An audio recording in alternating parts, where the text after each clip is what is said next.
Okay student, तो आज हम बात करेंगे ब्लड के बारे में।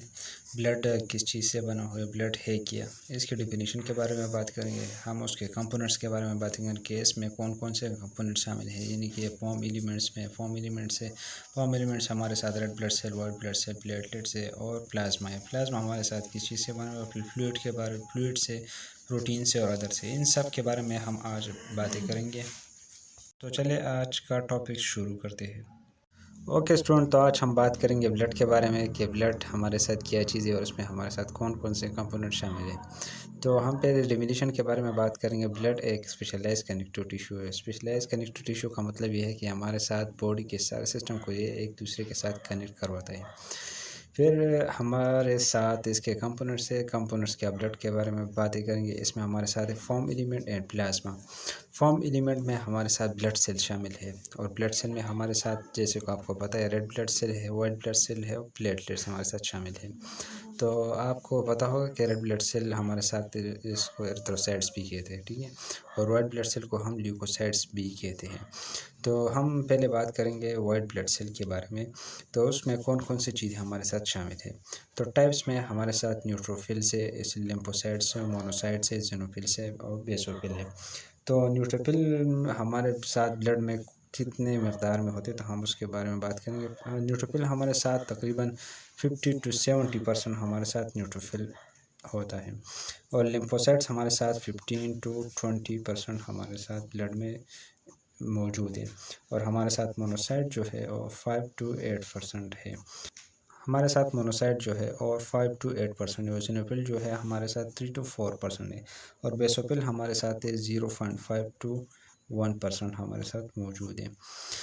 तो फिर हम इसमें कैटेगराइज करेंगे कि हमारे साथ इसमें ग्रेनुलोसाइट्स कौन से हैं और ए ग्रेनुलोसाइट्स, यानी हमारे साथ इसमें जो कुछ सेल्स है उसमें ग्रेन्यूल्स होते हैं, कुछ में ग्रेन्यूल्स नहीं होते। तो जिसमें ग्रेन्यूल होते हैं उसको हम पॉलीमॉर्फिक न्यूक्लियर सेल कहते हैं और जिसमें एक ग्रेनुलोसाइट होते हैं उसमें उसको हम मोनोन्यूक्लियर सेल भी कहते हैं। तो पॉलीमॉर्फो न्यूक्लियर सेल में हमारे साथ ग्रेनुलोसाइट्स होते हैं, तो उसको हम न्यूट्रोफिल्स, एसिनोफिल और बेसोफिल भी कहते हैं। और एक ग्रेनुलोसाइट में हमारे साथ है लिम्फोसाइट्स और मोनोसाइट्स। दूसरा कंपोनेंट हमारे साथ है प्लाज्मा।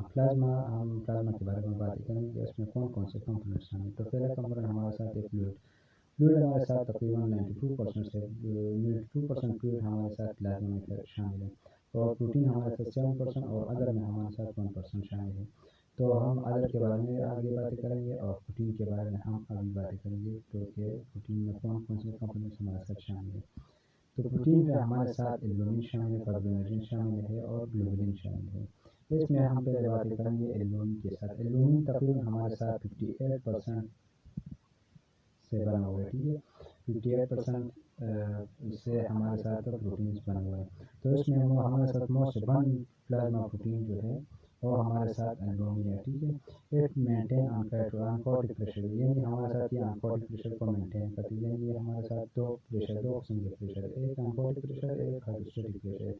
अनकोटिक प्रेशर हमारे साथ फ्लूइड्स को लीकेज होने से बचाती है और हाइड्रोस्टैटिक प्रेशर हमारे साथ फ्लूइड को लीक करवाती है। तो एल्बुमिन जो है हमारे साथ अनकोटिक प्रेशर को मेंटेन करती है, यानी फ्लूइड को लीक करने से बचाती है। और ये हमारे साथ लीवर में बनती है, सिंथेसाइज इन लीवर। और इसकी डिफिशियंसी की वजह से हमारे साथ फिर यूरिन हो सकती है, यानी जब एल्बुमिन कम होगा तो हमारे साथ अनकोटिक प्रेशर नहीं होगा, तो उसकी वजह से हमारे साथ फ्लूइड लीकेज होगी, तो उसको इसकी वजह से एडिमा हमारे साथ हो सकती है। और ये हमारे साथ पेयर प्रोटीन भी है, यानी हमारे साथ ये पेयर स्टेरॉइड्स, ये इस तरह की चीज़ों को हमारे साथ ट्रांसपोर्ट कर रही है। पेयर स्टेरॉइड्स इस तरह की चीज़ों को ट्रांसपोर्ट कर रही है, ठीक है। दूसरा कंपोनेंट हमारे साथ जो है वो प्लाज्मिन है। प्लाज्मिन हमारे साथ 4% से बना हुआ है, ठीक है। प्लाज्मा कंपोनेंट हमारे साथ प्लाज्मिन 4% है। और तीसरा हमारे साथ है ग्लोबुलिन। ग्लोबुलिन हमारे साथ 37% हमारे साथ जो कंपोनेंट है वो प्लाज्मा में वो हमारे साथ है globulin protein.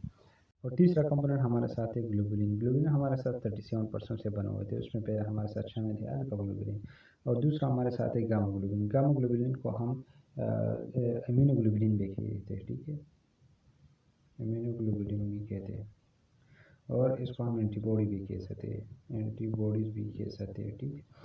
All plasma protein are synthesized in liver. इसका मतलब ये है कि सारे जो प्रोटीन है, जो एल्बुमिन है, पेप्टोन है, ग्लोबुलिन है, हमारे साथ मेजर प्रोटीन्स है, ये सारे लिवर्स में इसकी प्रोडक्शन होती है। लेकिन सिर्फ गामा ग्लोबुलिन है जो हमारे साथ प्लाज्मा सेल बना रही होती है, ठीक है। एंटीबॉडीज या इम्यूनोग्लोबिन या गामा ग्लोबुलिन हमारे साथ प्लाज्मा सेल बनाती है, ठीक है। इसमें हमारे साथ प्लाज्मा में अदर कंपोनेंट्स भी हमारे साथ शामिल है। उसमें हमारे साथ है न्यूट्रंस। न्यूट्रंस हमारे साथ लिपिड्स, प्रोटीन्स, विटामिन, कार्बोहाइड्रेट, ये हमारे साथ न्यूट्रंस में शामिल है और ये प्लाज्मा का हिस्सा है।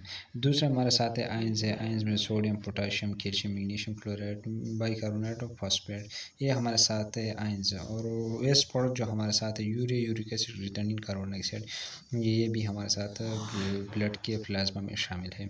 और दूसरा हमारे साथ है ड्रग्स, मेडिसिन एक्सेट्रा। और hormones, insulin, cortisol, leptin, ghrelin, ये सारे हार्मोन हमारे साथ प्लाज्मा में शामिल है।